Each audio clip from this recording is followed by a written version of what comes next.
These are the must-have cards in 2013, based on my opinion.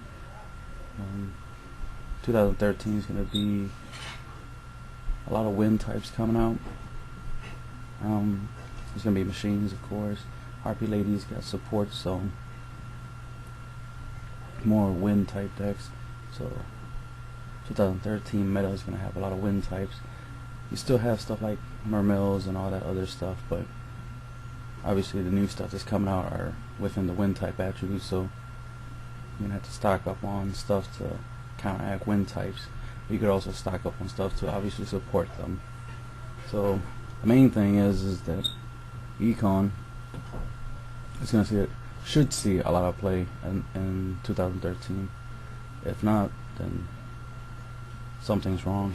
That means no one is really using the cards to the full potentials, because Econ in the Phantom Beastcraft deck, I guess they're changing the name. I thought it was going to be Beast Plane. Anyway, in the Phantom deck, you have the ability to constantly make tokens, so you have the ability to constantly basically have tribute fodder. You have tribute for anything. You have tribute for Econ. You even have a target for creature swap. You have tribute for Horn of Heaven. So imagine having the Solemn Brigade and Horn of Heaven. So that's a lot of negating. So that's a lot of control right there. The tokens are wind types. You could tribute them for wind art. Their tokens, obviously you can token Stampede and make them strong, they can't die by battle. You can hard clear one of them since they usually have low attacks.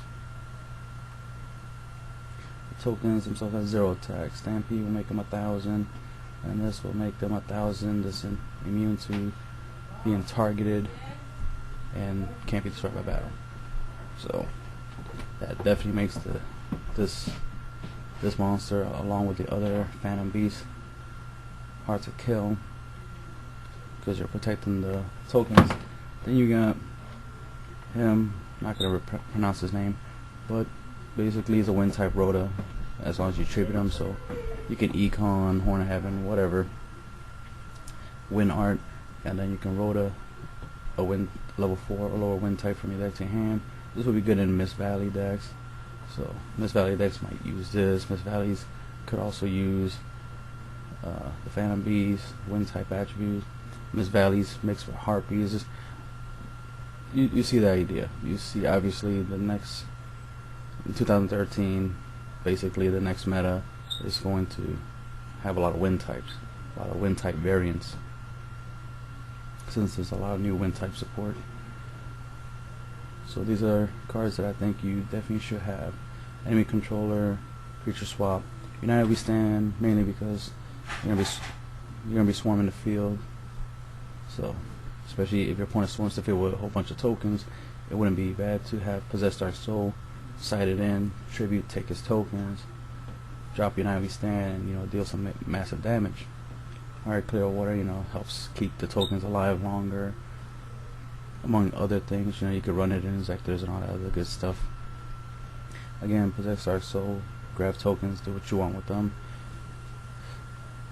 Since the new archetype is machine based, obviously Electric Virus will come in handy for that type of stuff, especially if your opponent drops this big boy, detaches the material, makes 2 tokens, and pops one of your cards. Then in your turn you can Electric Virus, take it, detach, put 2 tokens on your side of the field, and now you can pop something you got. And then at least now you have a defense. So you pop something you got, you can attack, and then once you give them back the monster, you have a defense. So this is something you can side against them. And Tether Wolf is just good just by itself. Just by itself you can use it. Normal summon, get a token. That makes Econ creature swap live. That makes Horn of Heaven live. That makes Wind Art live. So it's like you're getting a +1 out of it. You know what I mean? Mini Guts, you can make Mini Guts live. Like, there's so many things you can make live just by this monster alone. He's a machine. You can throw him in Machinas, gadgets, whatever you want. It doesn't matter. It's up to y'all. Choose your destiny. A trick you could do with him is summon him, make the token, bounce him to hand, drop Birdman. And let's say you have the field spell, the Mist Valley field spell. Since Tether is a wind type and he did come back to hand, now you can bring out level 4 onto the field. So then you have a 3-star token, Birdman, and a 4-star wind type. I think you could grab a level 4 lower, so you could just grab a level 4 lower, do whatever you want, and bang, you could just go live. You know what I mean? You could just do whatever you want. So there's a lot of tricks. Just him alone is worth getting. Of course, like I said, the Rhoda, Curse Seal, mainly for the Harpy ladies, or any deck that runs a lot. Alright, so you can use Curse Seal against field spells. You can use it against Gishkis, you know, make their Aqua Mirror useless, because they need the Aqua Mirror to ritual, so you Curse Seal that, boom. It's good in many different ways, but mainly, you know, you might want to stop MSTs, you know, 3 of any spells your opponent might use, especially if it's a field spell.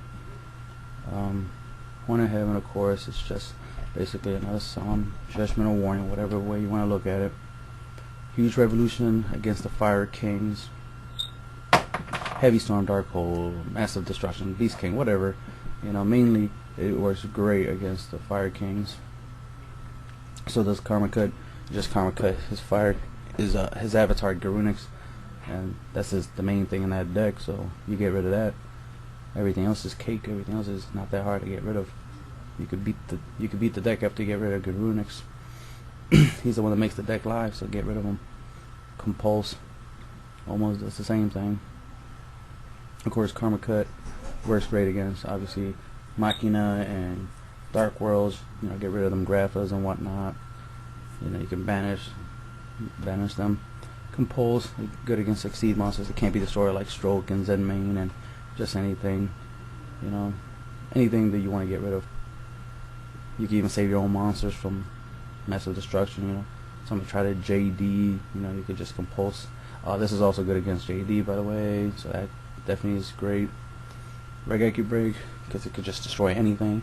So you just never know what you need to destroy right away. Since it's multi-purpose, it's just great in general. You neg a card, but you get rid of something that would win your opponent the duel. Since you don't want to lose, Regeki Break will definitely help you win. And plus, there's some, you know, they're coming out with new cards that, you know, they get sent to the graveyard. You get an effect, so ain't nothing wrong with pitching a card, because you'll get an effect out of it. So, and of course, Big Eye, since Big Eye and Dragosack can be created in both the Phantom Beast archetype and the Harpy Lady archetype. You know, these two will be a must-have, since you can make these all day, every day in those decks, among other decks that you might play, but definitely in those decks. 2-card combo, boom. Think about Harpy Ladies. You summon Chandler, pitch a Harpy Lady, bring out Harpy Pet Dragon, boom. Instant Big Eye. Instant Dragosack. So it's like, you know what I mean? These are going to get used a lot, and they're a must-have if you're going to play those types of decks. And that's the end of the video.